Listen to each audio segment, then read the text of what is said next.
Sup, chat? Happy Mushoku Mondays, everybody. Welcome back to another trek, the Mushoku Tensei Jobless Reincarnation novel series. We are on Redundant Reincarnation, Vol.2, Chapter 3 of the Millis Travel Log. We're just kind of trucking through all this stuff. I will say right now, I'm going to stop right here and really be clear with people. I have read the next 3 chapters.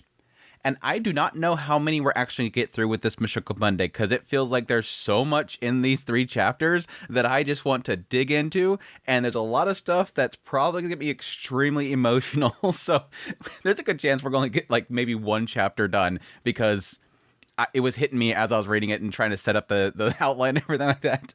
But yes, that all said, thank you guys so much for dropping by for the premiere. Hey, chat. Hope you guys are doing well. Hope you guys have a great rest of your Monday after Mushoku Monday. But I greatly, greatly appreciate your guys' kind words, all your guys' support. It makes this entire journey absolutely fantastic. And yes, as per usual, greatly, greatly, greatly appreciate everybody that support channel monetarily through Patreon, tips, links, super thanks, memberships, all that stuff. You guys are absolutely amazing, including Rose Moist with 22 months at this point and a ton of supers last week. I put a goal on there, and Rose Moist is over here going like, I'll take care of it myself. I'll take care of it myself. Thank you so much, Rose Moist. It means a great deal to me. Noah popping up with 29 months at this point for membership. Thank you so much, Noah, and a super as well. Thank you, thank you, thank you. You guys mean a great deal to me. You guys are amazing. But with that said, let's just jump right into it. First things first, though. This is an odd thing, but I'm going to address it. I don't normally try to specifically address things that come up in the chat last week, but this one's got me really, really confused. There was a question mark about this individual right here. Does this look like Frerin?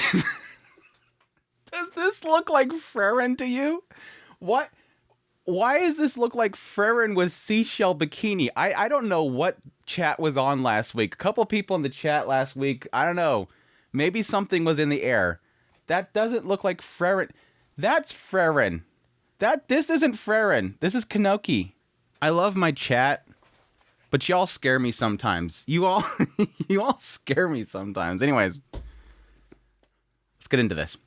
Chapter 3, Roxy's Duty. Roxy chapter. Roxy's in the chat. Roxy chapter. It hurt so hard not getting right into this last week. Roxy was sitting in a chair in the garden reading a book. From the corner of her eye, she could see Edis and Sieg practicing their sword swings together, even though they'd come here for the holiday. You can't skip out on your lessons. Otis had been with them for a while, but when Rudy's aunt, Therese, had asked him to go somewhere, off he went. Roxy grumbled to herself about how a woman with large breasts could leave him smitten. Women would be trouble for him down the line. When I first went through this, I thought she was talking about Rudius. That yes, Otis went with him and everything, but for some reason I thought that it was implying that Rudius, when it came to a woman with big breasts, he'd run off. No, it's specifically talking about Otis. Jug's gone. Are they set up Otis to get with Therese? She apparently still single. She's still single. Lotta, meanwhile, was loafing around with Leo in the garden. Roxy suspected that she was scheming something again. Well, we know what that is later on. Lately, everything that girl did had Roxy tearing her hair out. If Otis, Sieg, and Lotta all stayed at home and behaved themselves, it ought to be an uneventful day. Sylphie and Norn had taken Lucy and Clive to visit the Adventurers Guild. I guess this is their turn.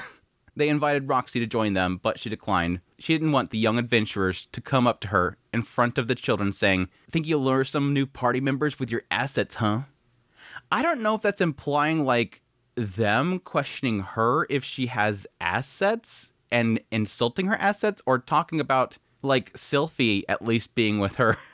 I don't know what they're talking about. Anyway, here in Milshin, a demon out and about was bound to get some strange looks. Also, she wanted to spend some time with Lily and Chris. Now that they were down for their naps, she found herself with nothing to do, leaving her able to relax for the first time in a long time. Yeah, that's true. I think for anybody, Roxy, this would probably be a big moment for her to actually have a time off. Because again, she's doing all the stuff with the university all the time. Every time she's at home, she's setting up study stuff for the next day or looking through their assignments or whatever. If a teacher is very diligent about their work and actually cares about their students, it's a massive time investment. The amount of work that some of these teachers do and how much of their free time they give up to just preparing for stuff. Because of course, it's not just when they're in the classroom. That's when they're applying the stuff and they're teaching and they're, instructing and whatnot. outside of class, that's all the stuff to prepare for the next class. And yes, with Roxy herself, I could see her creating her own curriculum. She's not going to be using somebody else's. This isn't like where there's a standard curriculum for everything, like in our world where it's like all the schools, for the most part, all use the same curriculum, all use the same textbooks and all that kind of stuff. And again, I could see her overly applying herself because of her feeling that she failed PAX. She was going to enjoy her book by herself. Fortunately, she'd found a rather intriguing book in the Latria family library. It was called The Origins of Divine Magic. I could see her finding some good stuff that she's probably not supposed to be looking at in that library. Stuff that's not... Because again, a lot of things like Divine Magic and Barrier Magic and whatnot have like restrictions for outside of, Millis itself. Again, they have to actually have an appointed person in the Magic Academy that would be allowed to teach a certain amount. Here, it's like the book is there because they're kind of allowed to have it. Its description of necromancy was particularly interesting. Necromancy, They got into a little bit with necromancy with the whole specter that Norn and Cliff was confronted by, but I don't think they really got into it specifically. Interesting. In the Great Human Demon War, the demons terrorized the people of Millis with a genus of magic known as necromancy, the forbidden art that raises the dead and turns them into servants. Yeah, we're getting specifically into what we define as necromancy. Even now, its traces remain in monsters such as skeletons, wraiths, and moving armor. It's actually talking about the origins of having all these undead creatures, that it's all from this point and this use of necromancy. That's very interesting. I always assumed it was an aspect where dead things were becoming alive because mana was flowing through them, which it could be both. This could be technically both. The traces of that magic could be also fueling it as well. Divine magic was created to defeat necromancy. That's another very interesting point. It's literally its origin was to defeat that specifically, which again does check out because with divine magic, and I mean it's technically the case with all JRPGs and that kind of systems, holy magic, divine magic, is more effective against things that are dead. In the middle period of the first Great Human Demon War, the relationship between humans with their divine magic and demons with their necromancy developed into a kind of arms race. This is this is stuff that's super interesting. We're actually getting into the origins of this stuff. And again, they did talk about quite a bit the idea of the origins of magic itself. Like the idea that the elves were there, they had that magic, and humans sort of co-opted it, took that, and developed upon it. This could be an extension of that. With this whole war, having the demons using necromancy specifically to raise the dead, they had to do something in order to counter that. And this was a development from that magic into what they called divine magic. Following the end of the war, necromancy was forbidden, and the art was lost. Divine magic has declined from its heights, but it's still used to the present day. Again, because there's still the existence of what necromancy created. Undead, skeletons, wraiths, all that kind of stuff, which we kind of, again, were first kind of running into with Volume 7. The book did not go into details of the magic, circles, or incantations, and Roxy wasn't planning on experimenting with necromancy. But it did tickle her curiosity as she read. I mean, I totally on board with her here, and I think Rudius has done this quite a bit as well. The idea that you can look into something and see that it's not something you're going to practice. You can see it and go, yeah, that's super bad. But it's still interesting. But more so the idea that you could end up finding something within it that you could apply to something else. This is interesting. What if I applied it to here? And they've done that several times throughout the series, especially with Cliff and using magical implements in order to help with curses. These different things that are used and applied for this can be co-opted to do this. What if you could use something in necromancy itself in order to help cure a disease? There's cases like that as well, where something is inherently seen as poisonous can be used to cure something instead. It was epic, this battle of magic from ages past. Someone called her from behind by name. Miss Roxy? Yes? Roxy looked up from her book and saw one of Latria's maids standing there. Her ladyship, that is, Lady Claire, would like to see you. Claire Latria, she was technically her grandmother-in-law, and so above her in rank, despite them being more or less the same age. It's true. She hadn't given Roxy a single unpleasant look so far, but she was a demon expulsionist, so she doubted Claire was happy to see her. What would she say? In all honesty, Roxy wanted to worm out of it. As she thought this, she glanced over to Edis. Come on, tighten up your form. Pull your chin up. She was fired up for the day about teaching sword fighting as ever. If Claire had something to say about Roxy being a demon, that was fine. But what if it were something else? What if, for example, she had opinions about how they raise their children? Then she might have words for Edis. Edis had trouble talking about complicated subjects, and she couldn't bite her tongue. If Claire said something nasty to her, she would respond with her fists. I don't know. These days, I don't think so. Especially when it comes to, again, yes, with the children, they're sort of an extension of Rudius. She's a lot more vicious when it comes to attacks against Rudius specifically, and so that can be an extension there. But she's really good whenever it's something that's directed at her. Like, if somebody came up and just badmouthed her, I don't care. I mean, that was like the whole situation with that ball, with that whole ceremony for the castle.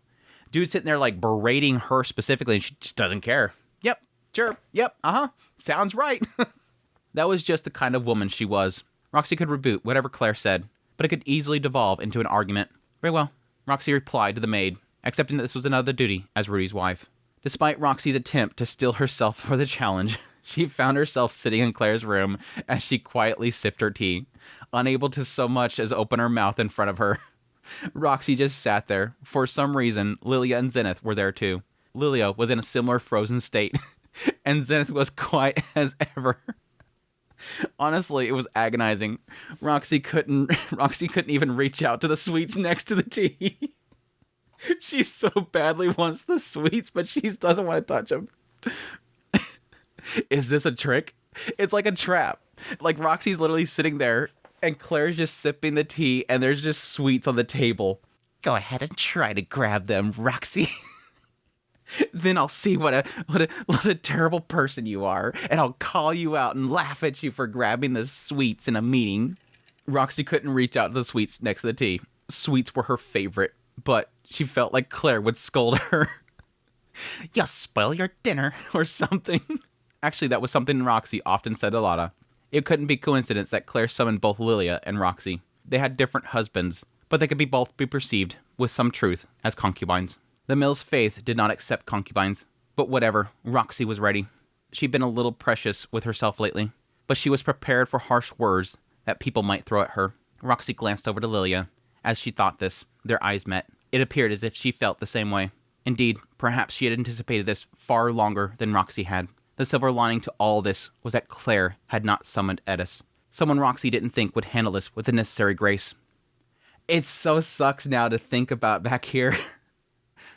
What she gets into with Lilia, that was one of the parts that broke me. And it's getting me right now. I'm remembering the part about Lilia, and it's kicking me in the face right now. Ugh, damn it. Rudius has gone out, I believe. Claire suddenly spoke up.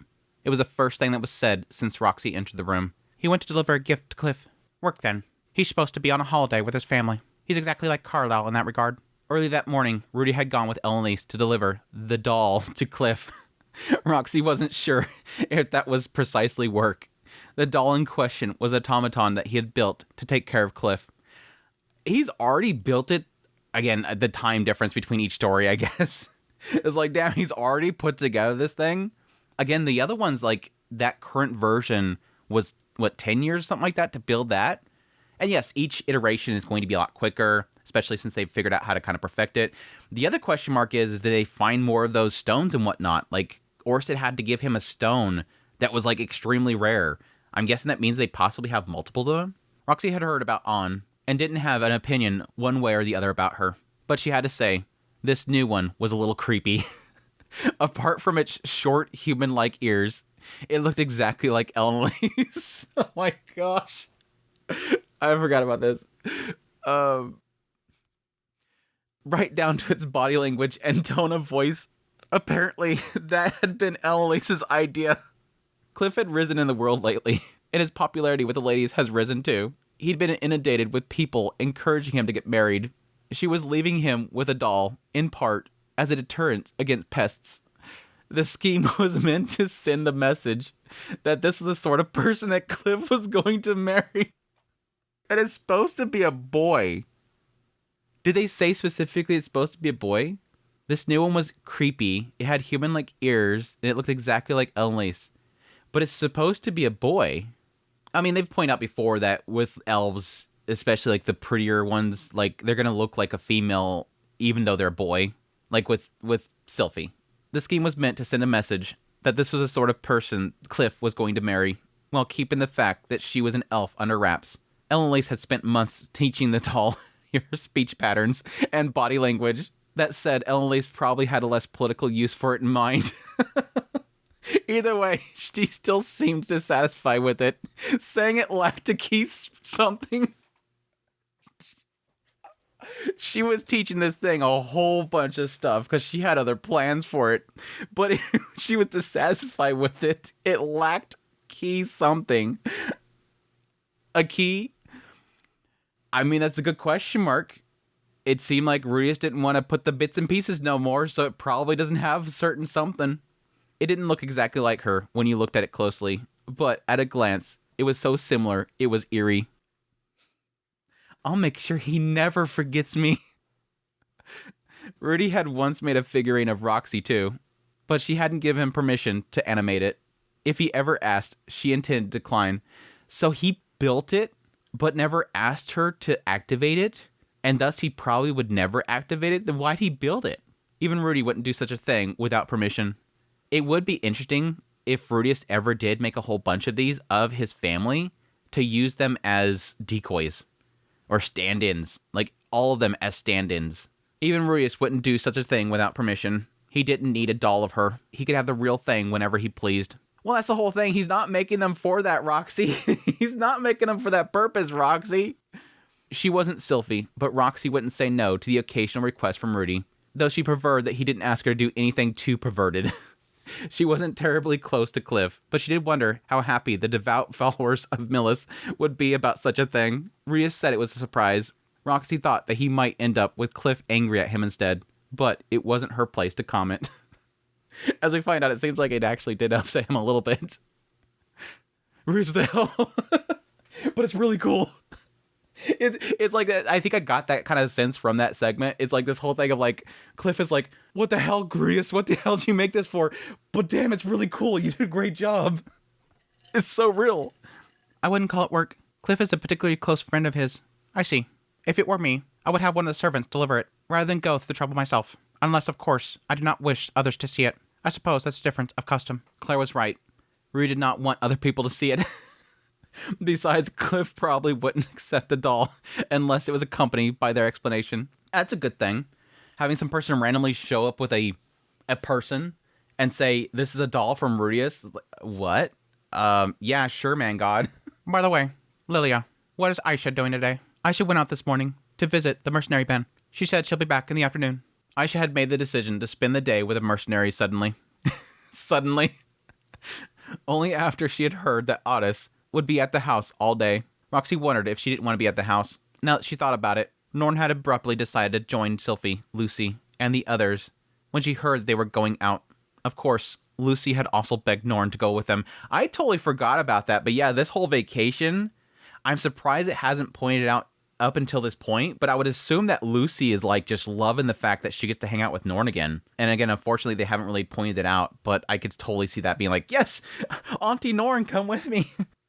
But yeah, Aisha and Norm want to get the hell out of here. They don't want to be in here. Oh, Otis is staying at the house. I'll be out here. Let me know if Otis is going to go out in the town again. I'll go with him.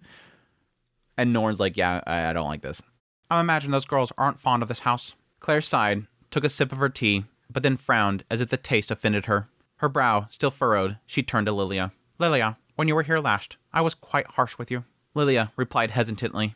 No, not at all, ma'am. I wish to apologize. A man from who knows where, claiming to be Zenith's husband, arrived on my doorstep, asking for help. Then, just when Zenith was found, a woman appeared claiming to be his other wife, with a daughter in tow. It did not put me in a good humor. I understand, madam.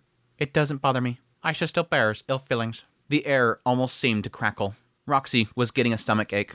Contrary to my fears, you have served the Grey Rat family well. When Zenith became afflicted like this, you could have claimed greater influence, but you stayed in the background and cared for her. You give me too much credit. I have no such power. Oh my gosh, dude. There it comes. Here it comes. Whoosh. Whoosh. Whoosh. You give me too much credit. I have no such power. You may think so, but what Zenith said yesterday, through the blessed child, made it clear that the Grey Rat family is grateful to you. Lily was silent. Damn it. Claire had a point. Rudy might not be aware of it, but he did try to treat Lilia the same as Zenith. Zenith was her equal, but Zenith's condition meant that she couldn't properly speak for herself. If Lilia had been so inclined, she could adopt her maid uniform for the position of his mother and lady of the house. If she had, their family harmony would be strained, and Zenith would be treated differently too. But Lilia hadn't abused her charms. She had kept to the background, and that is why the Greyet family was what it was today. Claire was absolutely right. That is so true. And I never thought about it that way, and this is such a great thing about having an outsider's perspective. From our perspective, we see the flow of how things happened, and we get an obvious conclusion as to where Lilia as a person goes. Not to say that she couldn't do this, and that it was perfectly open for her to do it, but we know what her mindset was. She came to that house to work as a maid. She wanted to use what happened in the past against Paul to get in there and have a place to stay and have a place of protection, because again, assassins were coming for her. Paul would protect me, and I can use the fact that he forced himself upon me to essentially blackmail him. She got that place in there. And at some point, through her own desires, she lured Paul into her room, seduced him, and then got pregnant. And feeling like an absolute bag because she literally just used Zenith's trust against her as she was pregnant, her husband, I am a horrible person and I need to do right by this. And then she starts to essentially groom her daughter to essentially undo the wrong that she did against Zenith. I will make somebody that will take care of your son for you, and I will be here and stand at the side here and do right. And it led to, I think, through her kind of guilt and regrets, to breaking the trust that Zenith had in her, and the fact that Zenith still allowed her to stay there, thus sparing her child's life and her own. She grew to love Zenith so much. Basically, again, the wives. They were the wives, and there was Paul. The wives and Paul. And then you have the whole journey of going to try to find Zenith after the displacement incident, coming back to Paul, going to find Zenith, helping Paul that entire time, comforting him and helping supply him and serve him until finally Zenith is brought out of there. But the family at that point is shattered, so shattered. And Lilia steps forward and says, Rudius, don't worry. I'll take care of her. I'll take care of her. I'll do this. This is my role. My role. Paul's gone. Zenith's in trouble. And you have a family to take care of. I'll handle this. She even was going to get her own place and use the money that she had left over from Paul to take care of Zenith alone. She didn't want to burden Rudius because, again, this is her duty, she felt. Duty. But I think the whole time there was this understanding that it wasn't just a duty. This was her family. And I love that recently it feels like she's finally accepted this is my family. That I am a grandmother of this house. But that's the mindset. That's what Claire doesn't see that we as the viewers into the story has seen. We have seen why she has come to this point where she stands off the side and takes care of Zenith because she adores Zenith. And she loved Paul. And she loves that family. It is a family. It is not a hierarchy. It's a family. And I think as she went into Rudius' household, there is an element there where she even remains in that position because Rudius welcomed her in. And Rudius treats her like a grandmother and treats her like an equal, despite the fact that Lilia herself wants to be a maid. I am the maid. Aisha, you're a maid. We're maids. No. You're my mother. You're a mother of this household. You are a grandmother of this household. Claire, as an outsider, all she sees is here's the other person that shows up with another child and claims that she is wed to Paul, who's supposed to be the husband of my daughter. I don't like this person that she exists because she breaks our traditions and our beliefs, the thing that Zenith should not believe in and accept. But now she realizes, wait, this person had every opportunity to step in there and throw Zenith to the side and claim that house, and she didn't. She had every right and power to step up in that house, that gray rat household, and say, I am the lady of the house. If I were Lilia, it's like Claire, if I were Lilia, I'd take over that house and I'd take control of those children and set them straight. Lilia could have done that because Zenith couldn't do anything. She was broken. She could have easily carted Zenith into a back room, stuck her in there, closed the door, every now and then come in there and check on her, and take rulership of that house. Because, by all accounts, I, and many people around me, would have done the same thing. We all want power.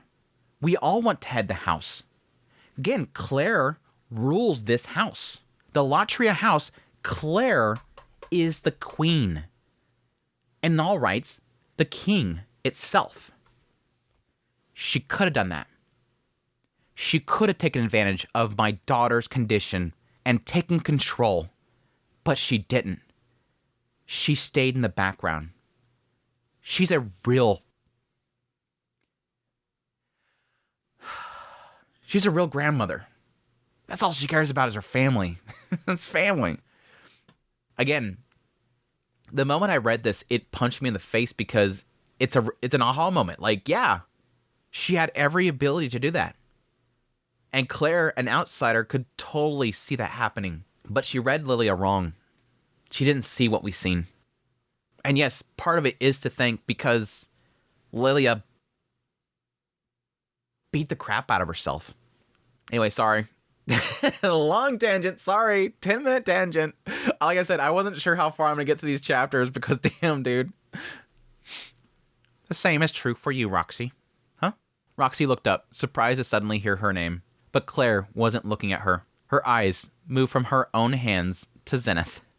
She then proceeded to look out the window. For the past few days, I have been watching the children. They're all happy and healthy.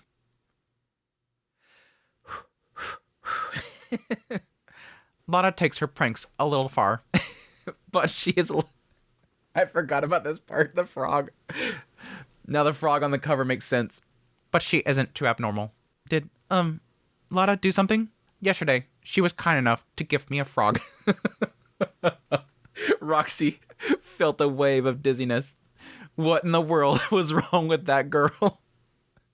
I'm terribly sorry. I don't know what to say. There is no need to apologize. By way of thanks, I had the frog grilled for her afternoon snack. The dizziness returned.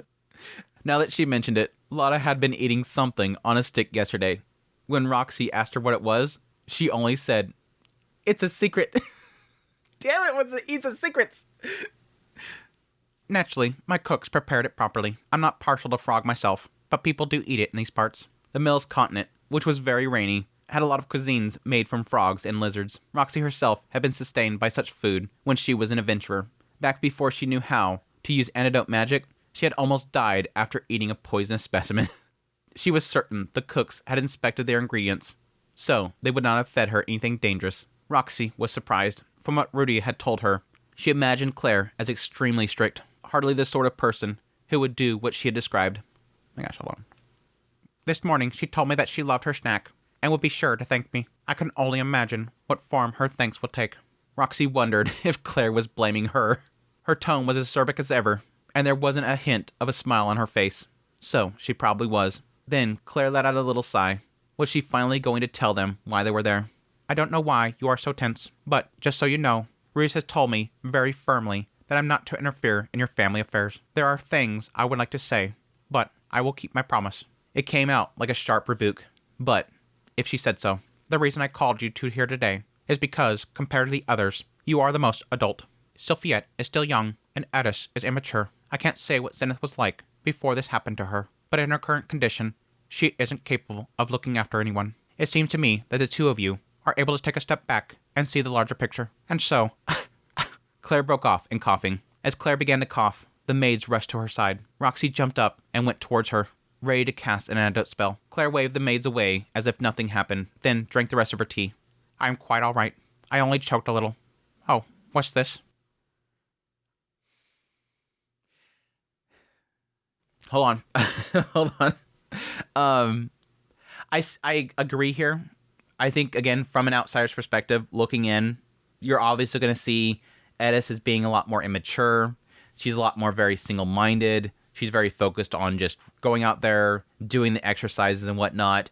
Just by her demeanor, the way that she presents herself, she's less mature, less refined. Sylphie, and this is very interesting to the initial introductions. Again, when Rudius was going through each one of them, Sylphie herself presented herself very well. Again, as Rudius put it, no one would ever know that she was from some backwater village. This girl knows how to present herself. And again, that's obviously through her many, many years at Ariel's side. This is somebody that was, on a regular basis, was in the presence of nobility and royalty. So she knows how to conduct herself very, very refinedly. But she still sees Sylphie as immature compared to Roxy and Lilia. She can see past Sylphie presenting herself. And additionally, yes, the fact that they're spending time with each other in the house. Eventually, she's going to see how Sylphie is handling the kids, how she talks to Rudius, her body language, yada, yada, yada. She's going to still see, even though Sylphie is pretty much being the mother of the household, she's still yet immature. She's seeing past how people are presenting themselves and how they talk, and seeing the person inside. Looking past how Roxy looks like a child to human eyes, she's very mature. She's seen that Roxy has been around for a long time. She sees the true adults of the house. Which is interesting when you get into later on how Roxy herself doesn't feel that she's been an adequate mother. But that's the point. Claire's saying you are the most adult, and that she would be able to step back and see the bigger picture. She's not asking about parents. She's asking about adults specifically, people that have matured, not parents. I'm quite all right. I only choked a little. Oh, what is this? Claire looked up at Zenith. Until a moment ago, Zenith had been staring off into space, acting as though she were in another world. But when Claire coughed, she gotten up without Lilia's help and was now gazing at her with vacant eyes. Perhaps you ought to rest. It was Lilia who spoke, but it almost sounded as if they were Zenith's words. I can see that being an aspect that Lilia knows. Knows Zenith so much. Knows that's probably what Zenith wants to say. For goodness sakes. So much fuss over a little cough, and the looks of shocks I get from everyone when they see my cane. I might have a bad back, but my lungs are quite all right. Zenith, stop looking. Damn it. Zenith, stop looking at me like that and sit down.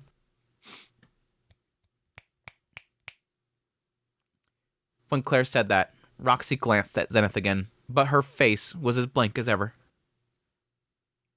Roxy looked quizzically at Claire, who also seemed surprised, before returning to her chair. Lilia took Zenith's hand and helped her down again too. For a while, they sat in silence. The shock gradually faded from Claire's face, but it seemed her feelings wouldn't settle so quickly. Back. It's a 1-2 punch thing. It's a mother and her daughter who's in a bad state. And Zenith. It's two things that hurt Andrew. Zenith and mother-daughter. It was her first time out in society. At the first noble party Zenith attended, I tripped and fell on the stairs on the way home. Claire sounded almost fond. Roxy realized she had lowered her eyes, and that another note had entered her voice. Like a hidden sob. I was not seriously injured, and healing magic fixed me up right away. But it's strange. Just now, I felt as though Zenith was looking at me the same way that she did that day. There was a pitter-patter of something falling from Claire's downturned face. She picked up a nearby handkerchief and dabbed at her eyes. Zenith was much admired. I was proud to call her my daughter. I didn't. I thought I had brought her up well. Claire's shoulders shook, unsure of what to say. Whew. All Roxy could do was watch, but Roxy thought to herself, if she had ever given a real thought to her children's futures. She'd married Rudy, given birth to Lotta and Lily. Then she left them in the care of the family. She then went off to teach at the Magic University. Sylvie and Lilia looked after her children at home, and Roxy looked after the children at school. This was fulfilling to her, so she never questioned how they'd raised the children. It did worry her a little that Lotta, her own daughter, was less diligent and more prone to mischief than Lucy. Roxy wondered if this was because she was a demon, or because Lotta was half human. While Roxy worried, the years passed, and Lotta got older. She fit in with the other children and was close to Otis and Sieg. Roxy was sure that she'd settle down once she grew up a little more. That's the extent to what she had thought about. Well, mostly. What she hadn't really thought through was what came next. Supposedly, Lotta was a savior, which sounded like a heavy responsibility. Roxy couldn't know exactly what it would entail. Presumably, she would take part in a battle against the man-god. And what about after that? Even after the battle, life went on. In truth, Roxy was well aware that worrying about the future wouldn't do any good. Okay. A lot to go through here. This is actually a very curious question mark, because this is sort of like a byproduct of the system. There's sort of a system that the Grey Rat House has sort of created. And the idea that, again, initially it was like pretty much like Lilia and Aisha, the family was taking care of the family. And then at some point, again, after Sylvie had completed everything with Ariel, she decided at that point, I want to be the mom. I want to be the at-home mom and take care of the children at home. I will be the mom. And I think with that, and with Roxy already kind of pretty much wanting to fulfill her dream of teaching at the University of Magic and having a job there, Roxy basically, at that time especially, became the breadwinner. Roxy was making a living and an earning through the university to pay for the house, along with Rudius, of course, doing the stuff with Orsted that he technically could get money from him, and then the Rookquagmar Mercenary Band comes into play, and they're getting money from that. There's elements that they are funding the house through Rudius, but there was like an initial thought process that Roxy was kind of the breadwinner. She was the one that was earning money for the house. And again, it was her fulfilling this dream of hers that Rudius was supporting.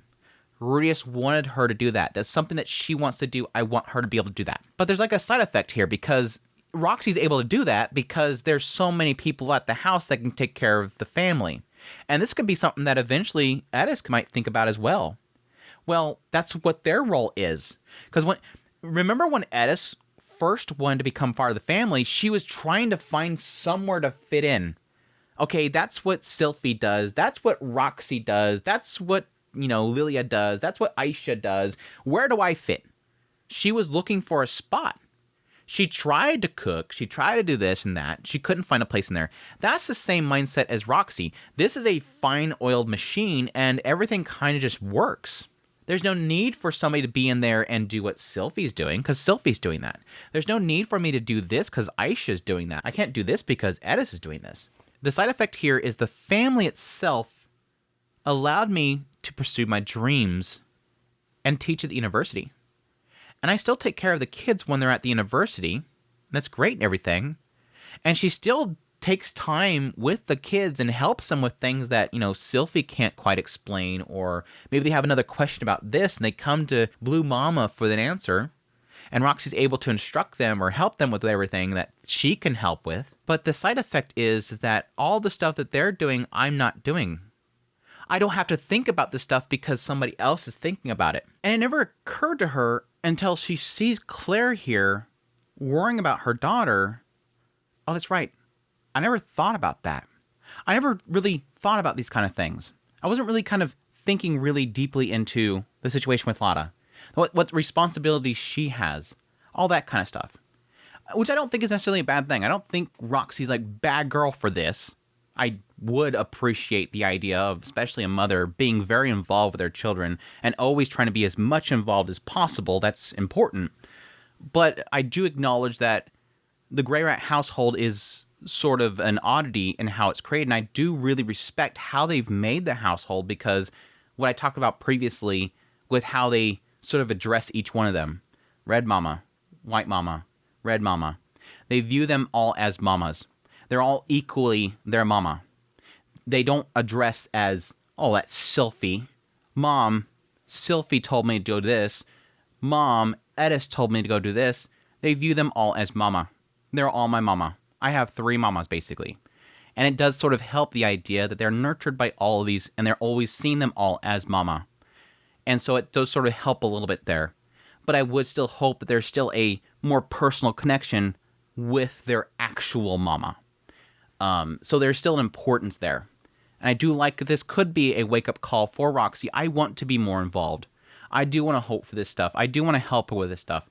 But also additionally acknowledging I do respect the idea of realizing it doesn't help to sit there and dwell and worry too much about the future, because things could always change. Things can always go a different way. And worrying too much about what's going to happen after the battle is not going to help too much, because you don't know what her situation will be before the battle. You don't want to prepare too much for it now when it's just not going to apply once the battle actually happens. Anyways, again, I don't think we're going to get through much of these chapters. I beg your pardon. I let my emotions get better of me. Not at all. One is so easily moved to tears at my age. It's all right. Lilia's already in that. Lilia's already getting there. Claire's eyes were red as she lay the handkerchief back down on the table. She cried yesterday at the cathedral too, when the blessed child relayed Zenith's words. Ahem. Here in the holy country of Millis, it is said that twisted families raise twisted children. I share that view. Claire fixed them with a piercing look. The Gryrat children seem to be healthy, and not at all twisted. Zenith certainly wasn't twisted either. Nevertheless, I entreat you to take care. In the event that something goes awry, it will be you two, observing from a proper distance you've maintained, who noticed first. Interesting. Claire is technically acknowledging that Roxy has a distance that's placed. Again, Roxy right here is going, I've put too much distance between myself, and I haven't been possibly involved enough, but Claire is seeing that as sort of a value. Lilia is a given, because again, Lilia is going to be the grandmother. She's going to be distanced because she's not directly involved in nurturing the children, because that's the mother's position. But Roxy specifically, she's giving a sense here of observing from a distance. And that can also be figuratively, because again, she's talking about earlier being mature enough to be able to step back and go, okay, this is what I'm seeing happening. This isn't right. Okay, I need to step in here because this isn't being done properly. Just for a random example, Edis, you're training Otis too much and he's becoming violent. Not that that's happening, but she could see something like that because she's not right there as Edis doing the training. Something going awry, like when Zenith ran away from home. The possibility was there, of course. With Lada in particular, Roxy had no idea it was on her mind. Then again, it might not be Lada. The children who seemed most well-adjusted might be the ones at risk. Lucy, for example, was a model student at school, but would Roxy notice if something was about to go wrong? The weight of expectations on Roxy made her stomach clench. True. The idea that Lada is expressing what she's doing and breaking things and doing bad things is a proof that she's willing to express it. Whereas somebody like Lucy, which technically does go counter to what I talked about last Mishok Monday, Lucy, who seems perfect and is very studied and wanting to get in those books and be so what Rudius wants and so what Sylphie wants and just be the perfect daughter to get that praise from Rudius, she's the first one that wouldn't express that. Yes, we as the readers, we got a first-person perspective from her. We got to see what she wanted to do for her father. We seen that she wanted that praise. She wanted to be doted on because she achieved something. But there may be another chapter in her story where she does get frustrated, and we just didn't see that part. And it might come here soon where suddenly that does happen. Suddenly she's frustrated, and suddenly she wants to lash out. And she's probably the first person that will not express it until it breaks, because she doesn't want to worry Dad, because she doesn't want Dad to be upset at her. True. That was the message I intended to relay to you. With this, Claire sank back into her chair. Lilia and Roxy glanced at one another. In contrast to Roxy's confusion, Lilia turned to Claire with an air of determination. Understood, ma'am. I will see that I do. She sounded like a soldier who had been given a crucial mission. She's used to it. Lilia's used to it. No hesitation. I've always been doing this. I got new orders. It's basically Lilia, as a maid, is used to being commanded like this. And in this moment, she has been given her new orders. This is the next bullet point. Yes, ma'am. I'll do that. It must have been her confidence from raising Norn and Aisha talking. Rudy, too. I will also, as best I can. Roxy wasn't as confident. After all, as a teacher, she had come to watch over many different people. But she still wasn't convinced that she was any good at teaching. Regardless, even if she was just offering an alternative for the children who needed a different education than Sylphie and Edis could offer, she was sure that she could manage that. She had to. Something else hardened her. Despite misgivings, she was sure Claire had. She had treated Roxy as an equal. Yep. And again, this goes back to what I was saying before. There is like this sort of side effect to how like overly cautious Rudius is. And again, this is partly to do with the fact that Lilia had firsthand experience with how nasty Claire could be. And Roxy's going to get that from her too. Oh, I heard directly from Lilia how nasty she was treated. Get ready. Again, she's part of the expulsionists. Get ready. Get ready. No.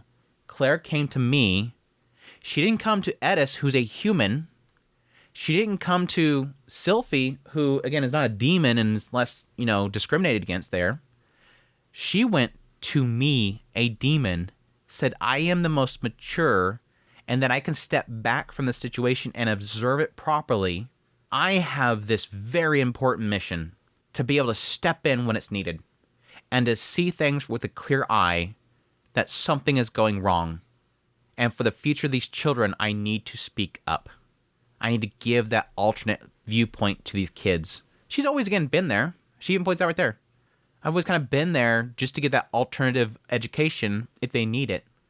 They don't quite understand this. White Mama said this, and I need a little bit better, clear idea of this. Red Mama, she didn't quite explain how I'm supposed to hold this properly. Okay, here. This is something more. She had treated Roxy as an equal. A demon expulsionist couldn't help but have a distaste for demons. Claire was compromising for Roxy, and Roxy felt that she should live up to his expectations. I really do wonder at this point. I kind of, I'm at the point now where I badly want a Claire perspective chapter, or at least a completely clear explanation here. Again, my viewpoint that I've had, based on what I've read, how I feel, when Rudius first departed from Claire after the whole situation with the blessed child and the church and everything, I felt that even in that moment, she wasn't like a devout, I want all demons dead, but she was a part of that party. But I don't think that she was like directly involved with a lot of this stuff, so she probably wasn't like die hard. If she sees it, basically, if Claire had seen a demon on the side of the road, she wouldn't pick up a rock and chuck it at their face. She'd probably give them a nasty look and think, well, our belief is to get the hell out of here, get him out of here. We don't want him here. Again, she's part of that party. She's going to be obviously have a distaste for them. But especially after everything that happened with Rudius, knowing that he is married to a demon and having that declaration from her that she will not get involved with that family and get her fingers in his way of life, she chose from that point, based on what we're seeing with these chapters, I'm going to learn more about demons. I'm now part of his party technically. I'm helping him out with Orsted. I'm going to learn more about demons to help with understanding them better. I think she's openly and admittedly accepted demons, even if there will still be an element of discrimination in there, partly to do with the fact that she's constantly involved with people that don't want them around. I think the current Claire right here has no problem with demons. I think she has learned to accept them. Especially, and this is probably a good reason why she chose to accept demons, especially because it's for the betterment of my great-grandchildren.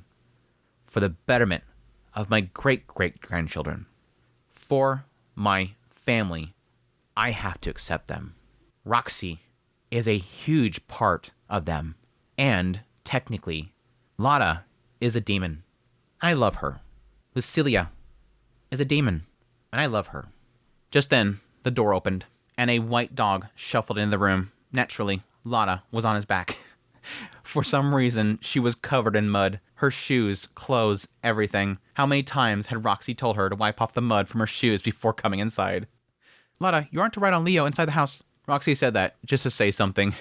Lada made a face, but she got off Leo. Even at school, she was climbing on him the moment that Roxy's back was turned. It was exasperating. After getting down, Lada slowly went to Claire. Great Grandma, I found something cool. What might that be? This. Lotta took something round and golden from her pocket. From where Roxy was seated, she couldn't see it properly, but it looked like a pennant or something similar. When Claire saw it, her eyes went wide. Where did you find that? On the ground, in the garden. You were looking for it, right, Great Grandma? Why, yes. I've been looking for it for a very long time. But how? Yesterday, Grandma said that you always wore it, so you must have dropped it somewhere. Then, hurt your back looking for it. As Lotta said this, she looked at Zenith. That hadn't come up in what the blessed child's powers had revealed of Zenith's thoughts, which meant Lotta must have heard it herself. She's always talking to Zenith. You went looking for it? I wanted to thank you for the snack yesterday. Claire was silent. It was tasty, but I'd rather have those for my snack. Lotta looked over at the table where the sweets that came with the tea were resting. I like the frog, but I want those. I want those. Such a little runt. She's such a little runt, dude. You're welcome to them. Thank you. Lotta grabbed a biscuit and popped it into her mouth. And another. And another. And another. And in the blink of an eye, she had gobbled up everything on the table. Roxy was about to tell her that it was... Roxy was about to tell her to wash her hands first, then realized that Lotta had eaten hers. Hey, Roxy grumbled to herself. Even though it wasn't a big deal, she only had to ask Rudy, and she could have all the sweets that she liked. She wasn't about to get angry at her child for taking her food, but it was her treats. You weren't going to eat them, girl. I think now that she's comfortable with Claire, she probably would have finally eaten them, but yeah. Way better than frog, then you shall have them again tomorrow. Sick. Sick? What is that? Sick? I want to know what the original Japanese was. I feel like that's a 7 C's. Let's throw some sick in here. I mean, I can see Rudius saying sick at some point, and she picks it up off of Rudius, but I don't see people in this setting saying sick. With that, she jumped on Leo's back, and the two of them left the room. She's like, yes, out of here. Let's go, Leo. And so that's like my mental image every time there's a scene with Lotta. It's like she does something goofy, jumps on Lotta's back, and just goes, let's go. Just jumps on her mount and just trots off somewhere. Roxy was so stunned that she watched her go without telling her off for riding on Leo's back. I'm sorry. Roxy was flustered. She doesn't know her manners. Lucky for Roxy, Claire was transfixed by the item Lotta had brought her. Leaning forward, Roxy saw that it was a golden locket with a portrait of a young man inside. Carlisle gave this to me right before we were married. When Roxy was silent, Claire went on in a nostalgic tone. Such an expensive gift was far beyond his means at the time, but he scraped together the money and bought it for me. He said, once we're married, I'll be a Latria, and I'll never be able to buy you a present with my own money again.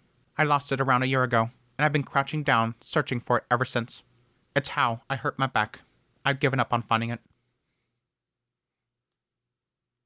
I want to know more about this Carlisle guy. what a Chad right there, dude. It's true. Again, he married into the Latrias. The moment he married into that Latria family, he had their estate. He had their money. Anything that he bought would have been their money. I want to buy you something from my own work. I want to buy you a present that is from me. Sweet. Even the maids seemed surprised by this. Roxy wondered if she even told the servants that she had lost it. Roxy, yes? Manners are no more than showing consideration for others. There's no need to rest on formalities, is there? This is so big coming from this lady. This lady's all about pounding this into their heads. This is what you do. This is what you do. Lotta changed this old bat. Well, I suppose not. Lotta is a good girl with excellent manners. I was mistaken. This is the girl that their introduction was like, she's got good manners. It's manners through actions. Again, Sylphie stepped up there. Beautiful introduction. Lucy stepped up there. Beautiful introduction. Roxy stepped up there. Was fine. Lotta, horrible. She's entrusting to Roxy to observe this stuff and take action. She's responding to Lotta's actions here as if it's excellent. It's actions and potential that she's looking at, not how people present themselves initially. Which is, yes, counter to what she was talking about earlier about getting on to Lada and her manners. It's again, through actions, she's seeing it differently. She's seeing a lot of things differently. It's so funny that it seems like everything for Claire right now is shifting based on her experience being around this family. And so there is quite a bit here that's happening as Rudius is doing all of his stuff over here. So much is changing in Claire. So much. Roxy was pretty sure that Lada was not that sort of girl. But who was she to disagree? She misunderstood Claire. After seeing Rudy's frowns and Aisha's open dislike, Roxy had put her guard up. But Claire wasn't at all what she expected. Meeting Rudy might have changed Claire too. Yeah. It was hard not to be changed by him. In any case, Roxy felt like this lady and her could get along, even if she might not live very much longer. Once their visit was over, Roxy might never see her again. Keep her on the straight path. Yes, madam. Oh, gosh. Okay, I got through it. I got through it. Oh, man. Claire needs to come visit them. They just need to move Claire. Get her out of Millis. Just move Claire. I mean, she has other family there. I mean, Claire's got, Therese and the rest of them. It's not like that's the only family, so she has to stay there. But it's like, I almost want her to come move over with them. Live next door or something. That would drive Rudius crazy. Never mind. Suddenly, this no, I don't like her being here no more. She's suddenly just over at the house all the time and nagging. You can change Claire, but you can't get the nag out of her. Good chapter, though. Holy crap, good chapter. Chapter 4, though. Onward to the Holy Sword Highway. Not the... I'm never going to let that go. Not the Sword Sanctum. It's the Holy Sword Highway. Time flew by. Before Rudius knew it, their 10 days were up. On the first day, he went to pay respects at the cathedral. There, Zenith had met with a blessed child, who used her powers to tell them what Zenith was saying. Claire came with them and started crying her eyes out halfway through the meeting. He felt a bit tearful himself, but given that Zenith sounded as happy as ever, he controlled himself. Again, I there's a side of me that almost feels like because she wants to see the beauty in what she's seeing around her, it's viewed as beautiful and viewed as happy. But there could be an aspect that it's sort of, again, distorted. The kids, who looked bored, waited outside, and then Rudius got distracted, chatting with the Pope and the blessed child. It ended up taking longer than expected. A lesser man might blame the blessed child, who'd recounted her training and dietary regime at length. She smirked proudly while telling them how she achieved a slimmer figure. I want a picture. As Rudius expected, the kids did get restless. So Aisha took Otis, Lada, and Sieg to see the Adventure Guild headquarters. Judging from how late they got home and the expression on Otis's face, he had a feeling that they'd run into some sort of trouble. Yep. Aisha seemed to have handled it, though, and I noticed that Leo had some cloth in his teeth, possibly having bit someone. Joking. You might think that Lucy was annoyed to be left behind, but she wasn't. She and Clive, who stayed behind, went around gawking at the inside of the cathedral. Probably some areas that Otis wanted to see, too. That's the funny thing. That seemed to be good enough for her. Maybe she liked the garden, or Clive's company had been absorbing. Judging by the fact that she wouldn't tell Rudius any specifics about the flowers, he assumed it was the latter. And are we finally starting to note some doki dokis happening? He wanted to quiz her further, but restrained himself. For now, he could only hope that Clive went on being an honest young man. The second, third, and fourth days were taken by calling on people. Rudius, follower of the Dragon God, was in Milshan. He had to do the rounds. This included the captain of the Missionary Knights, and offshoots of the Latria family. That is, his aunts and uncles. That included Therese, of course. Alas, she still wasn't married. This girl's past her prime at this point, right? This girl's getting up there. Like what? 40s? I'm guessing she's probably just never going to get married. Or at least have children. After that, he had a formal audience with the Pope. Then he was introduced to Millis royalty, specifically the Prince, who was the fifth in line of the throne. Despite the image that came with the title Prince, he was in his 40s. Annoyingly enough, the audience with the king was scheduled for several days later. That was when he would pay respects to the king on behalf of the Dragon God. Orst said that making connections with Millis royalty could wait, but he said just a meeting wouldn't be a problem. Yeah, I think the whole point there, and I think he sort of implied it before when Rudius first went there, was the idea that, yeah, no matter what, they're helping us against Laplace. Like, that's the least of our worries. They're already prepared for Laplace. Like, there's no way that Laplace is going to win them over. You might wonder why Rudius had gone on vacation only to end up working. but the point of this trip was giving the kids exposure to other cultures, so he didn't mind. On the 5th day, Reese went to deliver Cliff's new doll. It turned out that he had some good news to share. His work over the past 5 years had impressed his superiors. There's the answer to that he's only been there for 5 years. It feels like it's been longer, though. I think I was given like at least 5 years, but it almost felt like it could have been 7 years. 5 years sounds right, though.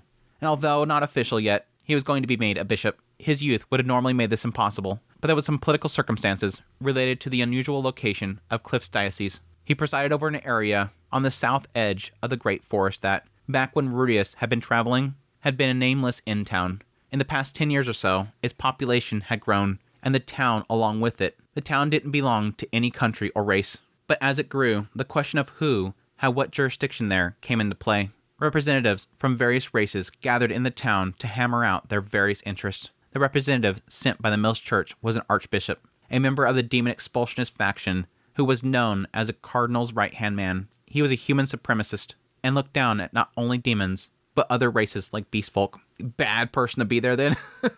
A bad person to be there. Like not just demons, but beast folk too. And elves probably, and probably halflings and dwarves. Despite his bigotry, he was shrewd and good at his job. The sort the church would have had confidence could win over various interests in the town. However, given his tendencies, there was a chance they would damage their relations with the races that lived in the Great Forest, and that was something that only the most radical members of the demon expulsionists wanted. That was why Cliff was chosen. It's like there's like a moment there where it's like, okay, so what does it have to do with Cliff? We're building up this old guy, and he's this group that's building up, this town that's building up. Cliff? Not only was he well-connected, unprejudiced, and a member of the Pope's faction, he was also on good terms with the Ruquag mercenaries. Yeah, I was almost kind of expecting that the reason why this area was flourishing was going to come down to Rudius. Because again, they were building the mercenary bands out there and everything like that, and they were helping them with, jobs and whatnot. I was expecting at some point it was going to pop up. Yeah, this place is sprouting up because Rudius is doing something with the Ruquags. I still hate that name, by the way. Did I mention that before? I really hate the name Ruquag. It sounds so stupid. It's probably the worst name ever. It sounds dumb. Their members included many beast folk, and Cliff was close with blood relatives of the Doldia tribe. Yeah, not like he's... I wouldn't call him close to them. I would just say that he's in contact, or at least he has some dealings with. I wouldn't say that he's close to them. Dude hates Lilia Percena, probably.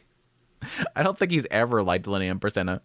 Therefore, it was decided to promote him to a higher rank and have him accompany the Archbishop to keep an eye on him. So he has to watch this grumpy dog. I mean, it does point out the fact that he's good at what he does. It's just that he's a human supremacist. Cliff remarked ruefully that Rudius shouldn't assume people were elevating him, based primarily on his merits. That being said, once his work in the town wrapped up, he would be bishop in both name and reality, which would give him a much higher authority. If he could maintain good relations with the people of the Great Forest, that would provide the pretext for taking an elf as his wife. If that was the case, he could invite Elnlise and Clive to come live with him in Millis. Yes! There was a side of me that was almost like afraid that he would have to wait until he becomes like Pope himself before he could actually do that. But this is kind of showing that sign. He can get high enough. He can gain that trust. He can kind of help relations with the people of the Great Forest. And it would kind of open that door. It's crazy, but his actions as a husband to an elf could help bring those ties into Millis itself. The fact that he is in love and married to an elf might break down those barriers. And then all of the other bishops are going to be like, yes, I can have a cat girl now. They're all like wanting cat girls, or they're all or they're actually, honestly, all secretly having cat girls in their palaces and whatnot. Now they can finally be public about it.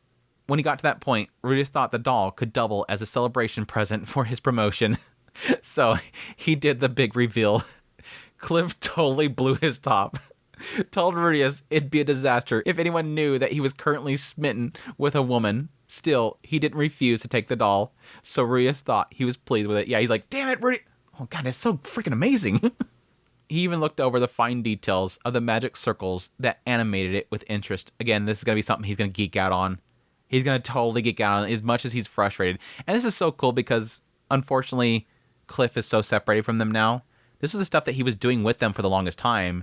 And now he's finally able to kind of hang out with them again and go, oh, that was so cool. You got this far with it. That's amazing. As Sylphie pointed out, if worst came to worst, they could put the doll in sunglasses and men's clothing It had combat. It would be a new Fitz. We made a new Fitz. Again, technically it's supposed to look like Annalise, but was it younger or short or whatever? And then with human ears. So it's like Fitz without the elf ears, basically. It had combat abilities, so he could make use of it as a personal defense during his bishop duties. The way things sounded, the archbishop might very well try to have him assassinated. When Maurice got back home that day, Claire was in a good mood. Apparently, Lotta had found a locket that she had lost around a year earlier. It made Maurice proud as a parent to hear what his daughter had done, even if it was probably Leo that had found the locket. Well, I mean, there's a two-step process here. Lotta would have found out from Zenith, so she got the information, and then she acted on it. Probably, yes, with the help of Leo sniffing out the location of it. And obviously, she had to dig for it because she was covered in mud. So I would assume that maybe Leo was able to locate it, but everything else is the involvement of Lotta. You don't give your daughter enough. You don't give your daughter enough credit here, dude. Just think of Leo as the radar that she was using. Beep, bleep, bleep, bleep, bleep, bleep, bleep, bleep, bleep, bleep. Roxy also seemed extra motivated about parenting. She was saying that with all the kids starting school, it was up to her to keep an extra close eye on them. Roxy was so cute when she was energetic, but she was also the type to make mistakes from getting overzealous. Shut up, dude. Shut up. Trust your wife. Trust, dude. Trust your wife. So, it made Radius nervous. Sylvia and Norn had taken Lucy and Clive to the Adventure Guild. Lucy beamed as she recounted the spectacular meal they had for lunch. Though she didn't seem all that interested in the guild itself. She was like interested in the food. From the 6th day to the 8th day, Rurius didn't make any particular plans. They went shopping, showed their kids the sights, and used the carriage to venture out the city to nearby farms and play in the streams. They just went with whatever everyone felt like. On the 9th day, he had the audience with the king. The king of Milis was an old man with a kind face. Here, the church held a lot of power, while the monarch was comparatively weak. As Rurius was on good terms with the church, the audience only extended to the expected formalities. Yeah, I think they mentioned that before, when Rurius came there the first time, this idea of that difference in power, what the church itself had over the actual royalty. But there was still a sense there that, yeah, if things kind of went south, they would kind of step in. They still had their own guard and whatnot. There was still an expectation that there was a balance there. Rurius wanted to show the kids the inside of the castle, but ended up deciding against it. You couldn't have everything. It was safe to say that they made the most of their time in Milshan. On the 10th day, they departed. The plan was to take the carriages north along the Holy Sword Highway to some hot springs. As they were about to leave, Claire just kept nagging Rudius. Let her nag, dude. Let the old lady nag. You don't get monsters at the border of the Great Forest, but one hears the end towns are full of rough types. It may be no difficulty for you, but you must be sure to be careful with the children. After he told her not to interfere when they last met, she kept fairly quiet. By the 10th day, she was doing a lot more lecturing. That being said, it wasn't that troublesome. It felt like she worked out how not to overstep. When it was time for them to part, however, she turned once more to Norn. Yeah, that's the interesting thing. I think there is an element here where last time they talked, he's like, don't interfere with my family, and that was like a shut up. Like, again, Rurius spared her life. He literally pardoned her from a massive amount of punishment. What she did last time he was there, it was going to be bad for her. She was going to get locked up at least. He pardoned her. And in return, she said, okay, I won't mess with your family. That's what you want. Here, as he comes in there, again, she's probably being very careful where to tread. She's walking on eggshells. And yes, there's a part of it that Rurius actually followed through with what he said. He actually brought the family back. She didn't think she'd probably ever see them again. And over time, she's getting comfortable with them. And I think there's an element there where it goes from, I'm nagging because I want you to do what I want you to do, to now it's her nagging because she cares for them. There's a massive difference between her wanting to exert some authority as the great-grandmother and an element of her just caring for these children. When it was time for them to part, she turned once more to Norn. You and I didn't have much opportunity to talk during this visit. Would it be all right if I said one thing? Norn, with an expression that said, here we go, said out loud, very well. For the past 10 days, she had been avoiding Claire. So much for Reserve's instructions for her to cherish her family. Rudius couldn't blame her. If she got into a conversation with Claire, Claire might insult Reserve, and then Norn would have no choice but to talk back. Given how stubborn Claire was, there was every possibility she refused to retract what she had said, and the whole thing would escalate into a massive fight. Again, I was saying this before with the last Mushoku Monday. I understand why Rudius is like overly cautious around Claire. I understand why Lilia does not like Claire. I understand why Aisha is avoiding Claire. And yes, I also understand why Norn is avoiding Claire. The hell Norn went through while she was here last time, absolute gut punch. That really messed with Norn. Really messed with her. And it was only after getting away from her and Rudius being there for her that she was able to get over that. You are no longer a Latria or a Grey Rat. Yes, there was a hard look in Norn's eyes. No doubt she thought that she was about to get hauled over the coals for marrying a demon. I see Norn thinking this. I don't know why Rudius is thinking this. There's no sign of that. Again, Norn, I feel she is right now going, here we go. Here it is again. I'm a disappointment to her again. Tell me how I'm a disappointment again, Claire. Just like last time, tell me how I'm a disappointment. Tell me how I'm not of your family more because I'm married to this guy that I love. Give it to me. I don't care. Claire's tone was certainly biting enough. Even Rudius felt sure that she was going to say something awful. Again, I can see Rudius can have a lapse here, but I don't get it. You have married into the Superdia family, and you are now a mother. Bear yourself accordingly, with dignity, and fully devote yourself to your husband and your family. What? Unexpectedly. Rudius, really. Unexpectedly, what Claire had to say was perfectly reasonable. You're so stupid, Rudius. You're so stupid, Rudius. Admittedly, the way she said it made it come out a bit like an order.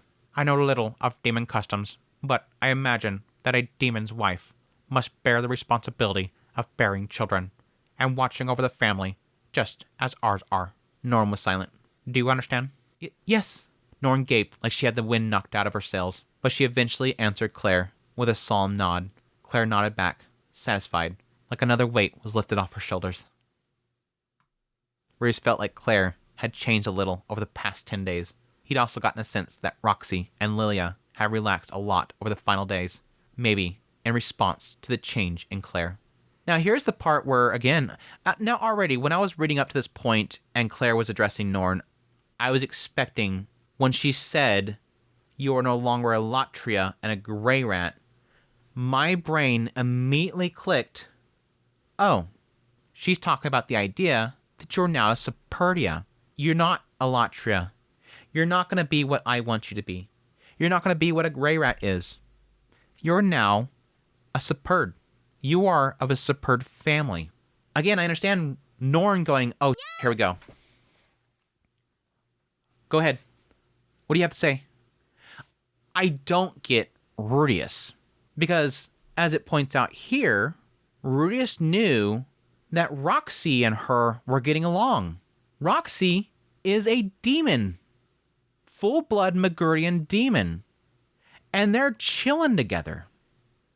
Why would suddenly Claire say, you're a f***ing Superdian wife now? Garbage. You're not part of this family anymore.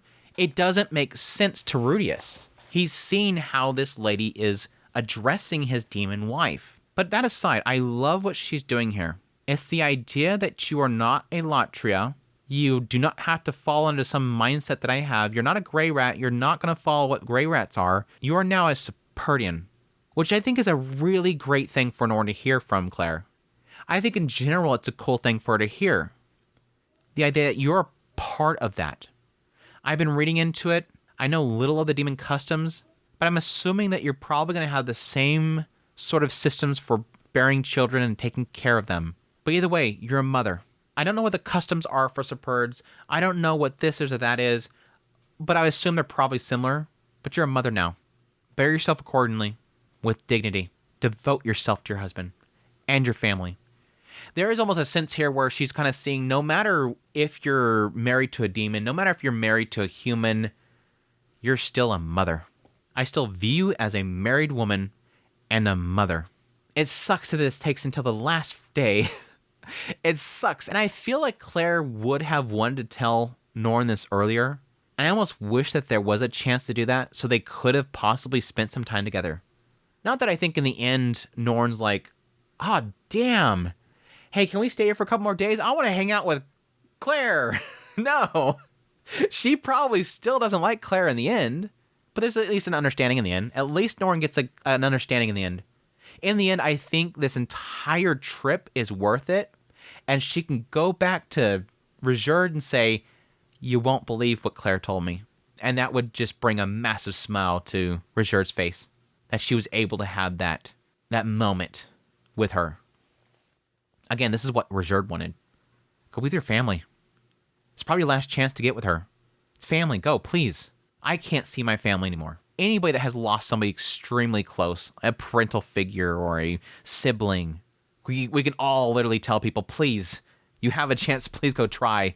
Please go try to communicate with them. I need to go back a little bit. Roos felt like Claire had changed a little over the past 10 days. He'd also gotten a sense that Roxy and Lilia had relaxed a lot over the final few days, maybe in response to the change in Claire. Something had definitely passed between them while he was out of the house. Roxy, and Claire in particular, seemed a lot closer than they had been when they arrived. Reese was just glad that Claire wasn't discriminating against demons anymore. After all, discrimination wasn't a problem you could solve simply by talking someone out of it. Thankfully, a little ill feelings between her and Norn seemed to have been resolved, even if things with Aisha were as bad as ever. First things first, yes, love the fact that Claire and Roxy got close. It sucks that it's like so late in this whole thing. Would love to them, again, similar to Norn, resolving that earlier. That we can kind of hang out with each other and really get a lot of... I think even if there is flaws in Claire, she is still, older than them and could sort of provide them with a lot of insights that they could actually use. Not that you have to use everything that Claire can use them. I found that even with people that I disagree with a lot with, I love talking to them. It's sort of a stance that I've always had in my life. I love talking to people that I disagree with. Even if I won't always share what I believe, because I feel like there could be more conflict that could be caused by that. In some cases, there's people that you can talk to that you disagree with, that you just have a feeling that you don't want to bring up your point of view because you know they're going to probably lash out. Based on how passionate they are about certain subjects, you know that bringing up your own viewpoints on it is probably just going to lead to them lashing out. But either way, no matter how you view they may take information or how much you share of your own, there is a value in talking with people that you disagree with, because you can learn more from their perspective. Yes, in some cases, you can change your mind in things. I love having my mind changed. I love having my point of view broadened. And even in some senses, I don't agree with them, but at least I understand why they think that way. And I then could support them in thinking that way because I understand why they feel that way. There's an element here that even with Claire having some viewpoints that Roxy would disagree with, viewpoints that Norn, Rudius, Aisha will disagree with, there's still value in there.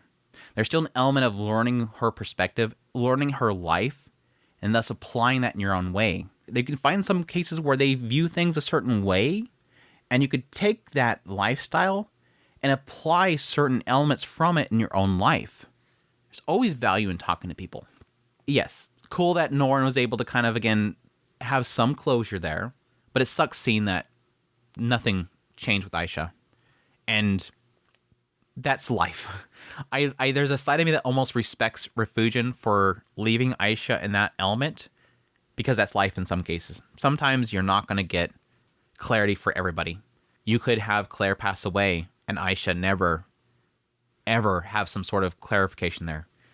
And again, especially for Aisha, of everybody, Lilia was old enough that she can take that and yes, not be happy about Claire.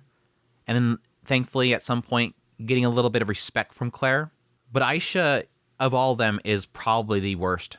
And the idea that this girl was poorly treated, was seen as a stain on the family, as a child. She was a child, and she was treated horribly by Claire. I don't see that fixing at all anytime soon. About the only way that I could see something positive coming out of it, if Claire went out of her way to track down Aisha and say, please listen to me, I want to ask for your forgiveness. Please let me at least say something to at least help you, not myself, help you hopefully, by knowing that I am very sorry. You don't have to forgive me, but please know this. if that was Claire's mindset, if Claire even felt that way. But unfortunately, it doesn't seem like she pushed hard enough. If she did, I would have liked to have seen Claire's mindset for this situation, but unfortunately it's left unsaid. They then traveled half a day north of Milshin to arrive at the foothills of the Bloomworm Mountains, where they stopped the carriages and let the children out. With a moment to rest, they turned to look back at where they had come from. Green fields extended as far as the eyes could see. A blue river flowed from them into the city of Milshin, where they had spent the last 10 days. He could see the king's white palace, the gleaming gold of the cathedral, and the sparkling silver of the Adventure Guild. Nearly 20 years had passed since Rudius looked out on this view with Edis and Rajerd. Though the smaller buildings and the people who lived there must have changed since then, it looked almost exactly the same. Not bad, huh? Sweeping landscapes like this weren't uncommon in this world, but it was often that you got to see places you'd walk through from a distance. Surely this would be a profound experience, he thought, as he looked back to see his kids' reactions. They all had their own responses. Ah! Lucy let out a gasp in pure amazement, a smile breaking out on her face. She'd been taking her role as a big sister seriously lately, but at times like this, she was an innocent little girl again. It looked like Clive was hesitating over whether or not to take her hand or not. This boy trying hard to get her. This boy trying hard to get at her. Instead, when Lucy looked back at him, beaming and saying, "Isn't it amazing?" he turned red and blurted out, "No, not really." Just like a boy. Watching him, Reese couldn't help but smile. He'd been like that too once. Actually, probably not. Cliff had actually come with them. Officially, he'd been told to go, and to look at a church at the inn town before his official visit. But Rudius was pretty sure that it was pretext. The Pope had arranged things so that he could spend some time with Eloise. This is like a good guide. I think they did mention the fact that the Pope knew about that. The Pope was aware of his relationship with Eloise. So that's super cool. He's looking after his boy. He's like, yeah, go get your girl. Go be with some time with your wife. That's cool stuff. They had to rope Cliff into going to the hot springs. Y'all knew it was going to happen. You're going to have a hot springs episode. You got to have everybody there. Except for Lilia and Priscilla. What the hell? Or the blessed child. Not going to get the blessed child. Therese? Not going to get Therese involved? You have to... Every hot springs episode, every beach episode, everybody for some reason has to show up. I want to live here when I'm older. Lotta spoke up. Her droopy eyes widened for a few seconds. There's so many sweets. This girl wants to live here for the sweets. I mean, that's just like Mother, right? Just like Mother, right? I mean, that's why Roxy came to the West. That's why Roxy moved away from the Demon Continent. She wanted those sweets. In the carriage earlier, Roxy had told Rudius that Claire had spoiled her. Topped up on sweet treats every day, she spent the portion of her trip in blissful reverie. Rudius felt like she was a little rounder than before they left. Who wouldn't want to live in a paradise where treats appeared before you without you having to say a word? I was really kind of hitting hard on it. I thought for sure that Lotta was going to stay there. That whenever they left, she was going to stay behind with Claire. I thought that possibly she was going to stay there as sort of, being taught under Claire or something like that. And yeah, her wanting to stay there just because she felt some sort of connection there, being close to the demons. And yes, add into that sweets. But nope, didn't follow through with that. I mean, it still happened. Again, one day, Lotta's going to have to come there for this whole thing with the Great Forest, as she could possibly want to stay on that continent in general. Otis then spoke up. Hey, Detta, you and Red Bumma came here before, right? That's right. I was older than you are now. Huh. He nodded, clenching his fist. He was probably fantasizing about his future as an adventurer. Sieg then spoke up. Hey, Mama, that's the Nicholas River, right? And that's the forest with the goblins. That's right, Roxy replied. And do you know what that is? That's the Arcs of Triumph, right? That's the gate that St. Millis returned through after the war. That's why it's bigger than the others. Correct. You know a lot, don't you? Sieg bombarded Roxy with question after question, beside himself over the view. After all the heroic epics that he had heard from Alec lately, he was uncannily knowledgeable. To Rudius, he seemed more likely to become an adventurer than Otis. I mean, it seemed like it's pegging that direction, really hard. I mean, I think that Otis may still, but probably not adventure as much as Sieg. I can see Sieg being somebody that will follow in Alec's footsteps and traveling the world. Actually going out there. Whereas I can see more Otis being a local adventurer. Dada, pick me up. Chris reached up to Rudius. I guess this doesn't mean anything to you yet, huh? The view didn't seem interesting to her at all. He picked her up, and she rested her chin on his shoulder. Chris never got less adorable. He looked over to Lily, who was in Sylphie's arms, fiddling with a magical implement that she had bought from the street stalls a few days ago. Just keep hitting on this girl tinkering with stuff. Every time they talk about Lily, she's tinkering with stuff. Refugion's gonna beat that dead horse. I mean, it's like all the rest of them. Ottis has his desire to become an adventurer. Sieg wants to become an adventurer, and that kind of stuff. Lotta wants to prank. Lily didn't seem interested either. They were possibly too young to enjoy the scenery. Or maybe Lucy and the others were reacting in a way that was mature beyond their years. If anything, Chris and Lily's reactions were more normal for their age. Suddenly, Edis appeared beside Rudius. Takes you back, right? Back then? I never thought things would end up like this. She looked out over Milshin like she was seeing into the past. The winds tugged at her red hair, revealing the nape of her neck. She was still young, but there was no hint of childish left in her profile. She might no longer have been cute, but she was unbelievably beautiful. I like this, getting a retrospective of Edis. Edis, of all people, having a retrospective right here. Seeing out there. And again, this was back when she was traveling with Bergerd and Rudius. Back then, all she cared about was not being left behind. Back then, all that was in Edis's mind was, please don't leave me behind. Get stronger, get stronger.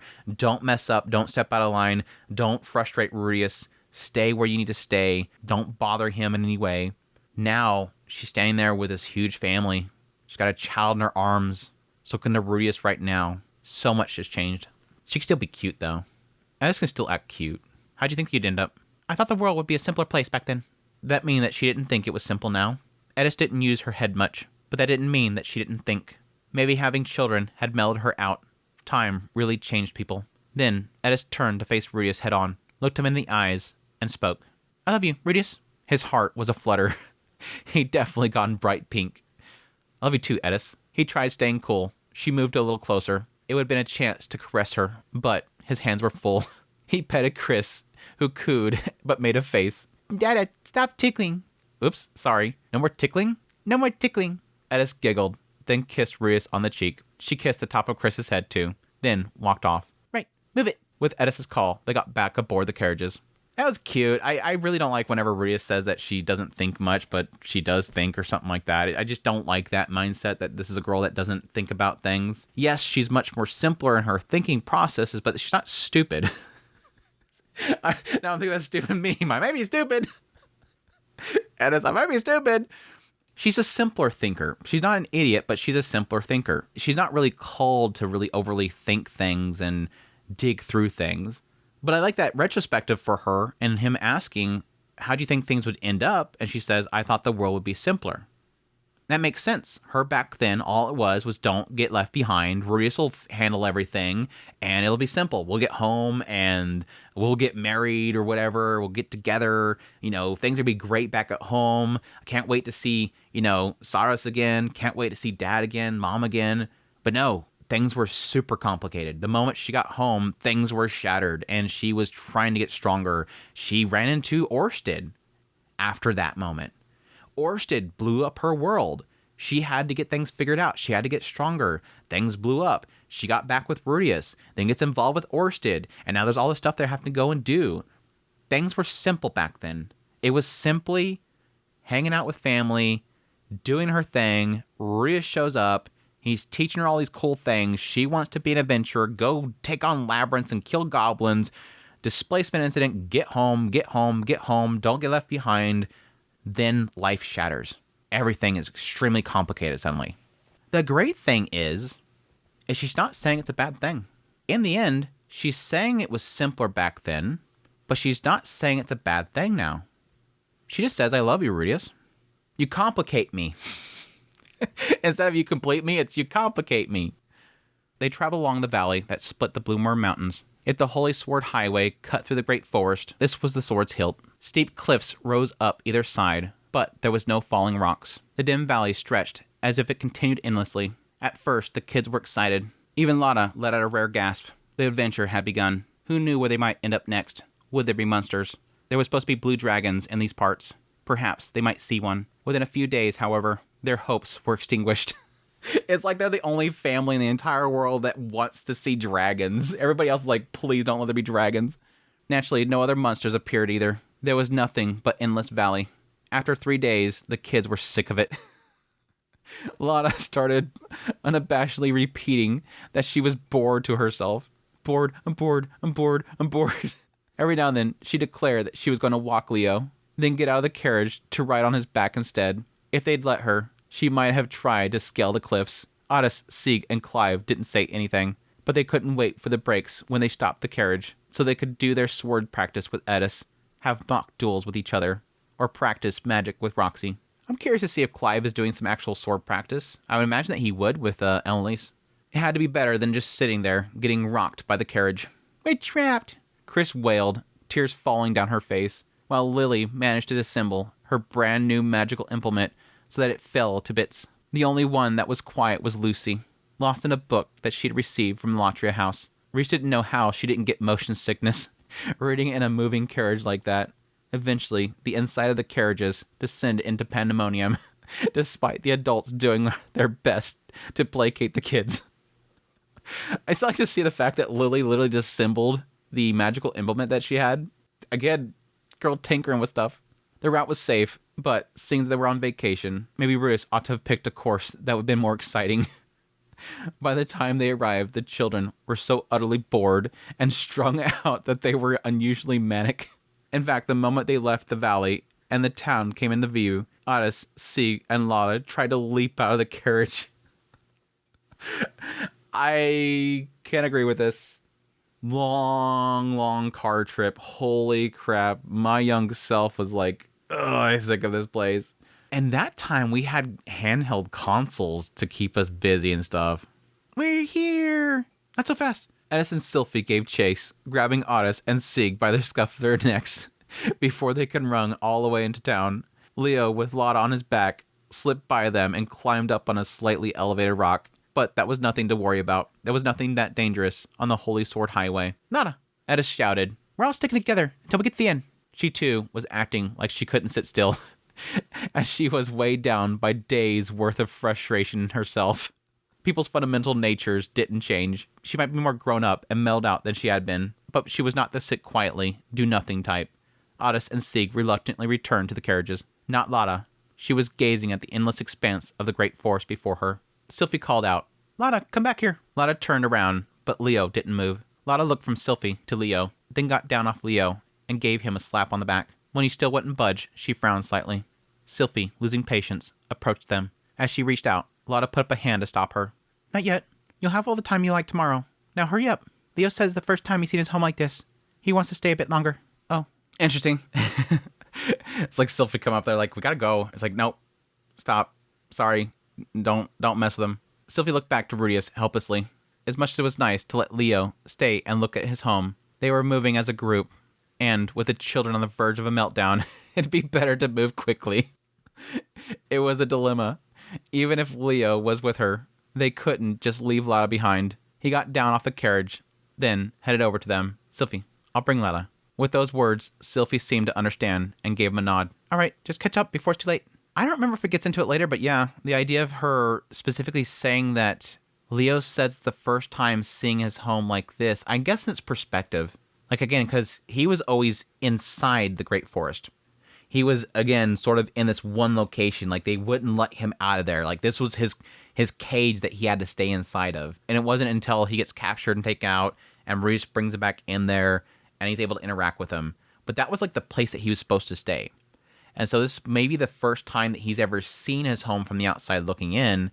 And there could be a little element of, yes, feeling a little homesick, which they get into that part if I remember correctly. Reese sat down beside the rock that Leo stood on. Then Lotta sat down beside him. Side by side, they looked out at the great forest. Though the road was mostly flat and straight, it continued into the mountains. So they found themselves observing the forest from above. A single straight brown line trailed through the green, making for a pretty magnificent view. The last time he'd come this way, he hadn't looked back. "Lotta, what? Does Leo miss his home?" Lotta paused, then spoke. "No, it doesn't seem like he misses it." "Doesn't seem like it," Ruiz thought. "I see." Lotta didn't say anything else. What was Leo feeling then? Ruiz couldn't understand without being bilingual like Lotta. So stupid. But she didn't give very detailed answers. After he tried to ask a few more times, she eyed Rudius in a way that screamed, "Stop using me like a translation machine." Again, I think that's the problem there, is the idea of just, it's bothersome. It's a bothersome thing. And I think that could be an element there, is like being viewed as sort of like a monster. She likes that she can communicate to him, likes that she communicates to others, but that special attribute that she has might make her feel like she's an alien, like a monster. Fair enough. Ruiz decided to change the subject. Lada, what? I was going to wait till you turn 10 to tell you, but when you come of age, you'll be carrying out a ritual of the sacred tree in the Dolia village. I know, I heard. Who from? Leo. You know Percenta, right? Big sister Aisha's dog. What? I guess through the Rukwak mercenary band, that whole thing, but I would figure that she'd say that's Red Mama's dog.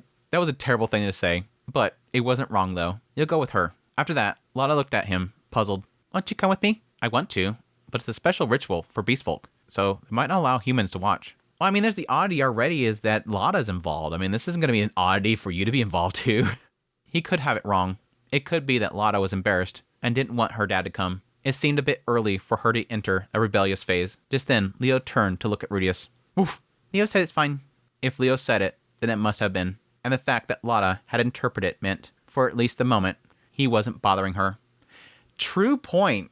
True point. This is a girl that doesn't like to sit here and translate for, Zenith and Leo all the time. And the one time it's to approve that she wants him along, she could have yeah, he said the view's great. Like, if she did not want Rudius involved, if she didn't want him there, she could have purposely just ignored that comment. Which is sweet. She wants her papa to come with her. She could feel anxiety for it. If she pointed out the fact she already knew. She was already told by Leo. She could have an anxiety for this whole situation. There could be a side of her that doesn't... I mean, this is sort of like the bigger question that I'm hoping eventually we get into, is what does this all mean to Lada? Rudius keeps going over there and finding more and more about this whole ritual and finding out about the fact that she's supposed to be the savior. What does Lada think about this position that she's put in? What does Lada think about the fact that Leo has to follow her everywhere? And yes, points out the fact that she finds him to be nagging. Like he's just another big brother that keeps bugging her and correcting her whenever she does something wrong. What does she think about this whole situation? And this responsibility, this burden. Once she was older, she'd probably start hating him. Don't wash Dada's underpants with mine. That sort of thing. For that matter, Chris might be happy to be Daddy's little girl right now. But who knew what would happen when she grew up? Dada, it's fine. You can expect a lot. Right. I will. Rudius nodded, despite having no idea what he was supposed to be expecting. Lada nodded back, looking satisfied. Then she stood up. Rudius joined her, looking over his shoulder and wondering if it was time to go, when, whoa, all of a sudden, something heavy landed on his back. Seeing the small shoes bobbing in front of his eyes, he realized that Lada had jumped onto his shoulders. Lada chose a different mount. Lada changed mounts from Leo. Give me a ride. Am I standing for Leo? I want my dad right now. Did she? He was only too happy to oblige. Rudius couldn't say no to his daughters. As he stood up, Leo let out a howl that echoed far across the trees of the great forest. Far away, at the Dodolia village, everyone was frantic at the return of Leo, the sacred beast. Everybody in the great forest is freaking out because this howl that they know, I could assume they all know it's Leo. Of course, they know what he's saying, so he's probably saying, "Sup, bros?" And they're all in there going, "Holy crap, it's Leo." Cute in though. She wants data right now. Okay, I have to dig into this. This is some question mark right here, and I kind of wonder what the actual raw translation is, because I feel like there might be something kind of messed up here. I have a feeling. Every now and then when you're reading something that's translated, sometimes you get that feeling of I wonder if that's what they meant to say there. And I think I've gotten that more and more as I've gotten further and further into Refugian's writing, where I get a feel about how he talks and how he writes. So that sort of adds to it. She says, "It's fine. You can expect a lot." Why does she say that? Let's just look at the flow of the conversation. You know Percenta, right? Big sister Aisha's dog. You'll go with her. Won't you come with me? I want to, but a special ritual for the beast folk, so they might not allow humans to watch. Woof. Leo says it's fine. Then Rudius goes into his own mind about his children, lashing out. Dada. It's fine. You can expect a lot. The only thing I can think of is, I want to go, but it's a special ritual, so they might not let me. It's fine. You can come. You can expect a lot.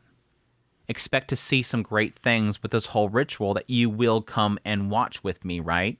the other thing that I kind of thought about was, what if there's a chance that Leo is sensing something with what Ruius is feeling right now, with him wondering about his children revolting and pushing back, and maybe he ended up telling Lada something right here, that he has anxiety about what's to come with his children, with Lada and her pushing back against him, and Chris and pushing back against him, and she's saying you'll expect a lot, and the idea of expect a lot with his children.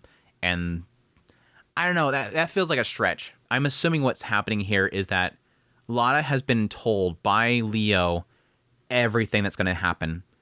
All the stuff that she can expect, what the ritual itself is, what's going to happen at that ritual, what is expected of Lada, what her future is as the savior, what the two of them are going to be doing together, what their goal is, what the responsibility is. And she's basically nudging Ruius a little bit, like, a lot's going to happen. A lot's happening. It's fine. Expect a lot. It's going to happen. Again, I'm kind of wondering what that it's fine, you can expect a lot, if there's something missing there or just different. That's definitely what I want to dig into the raw Japanese for. I mean, it makes sense that it's a little bit vague here, because it does mention that Ruius nodded despite not having no idea what he's supposed to be expecting. And then she just nods, satisfied. I think it probably is what the ritual is, what's going to happen there, that she fully knows what's going to happen because Leo's told her. Anyways, cute little end to that, and that's that's it.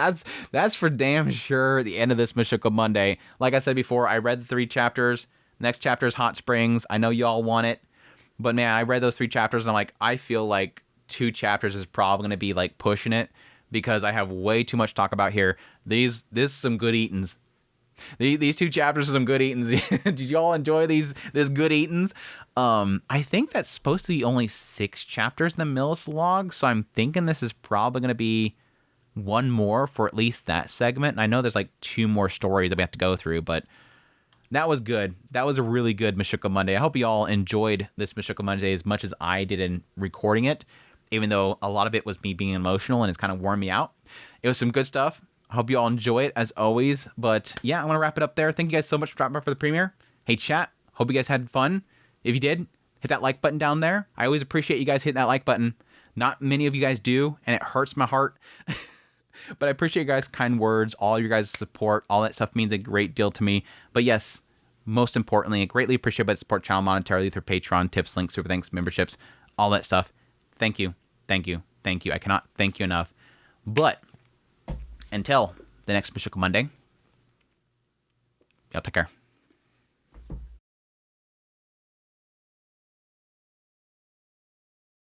I would have one of the servants deliver the. I wouldn't call it work. Oh, I wouldn't call it. I hope, but she did wonder how happy a devout follower of. But she did wonder how happy a devout follower. But she did wonder how happy. But she did wonder how. But she did wonder how happy the devout follower. But she did wonder how happy. But they both might be perceived with some truth as concubines. But they both might be perceived with some truth as compute. But they could both be perceived with some truth. The scheme was meant to send a message that this was the type of person that Cliff was going to marry. The scheme was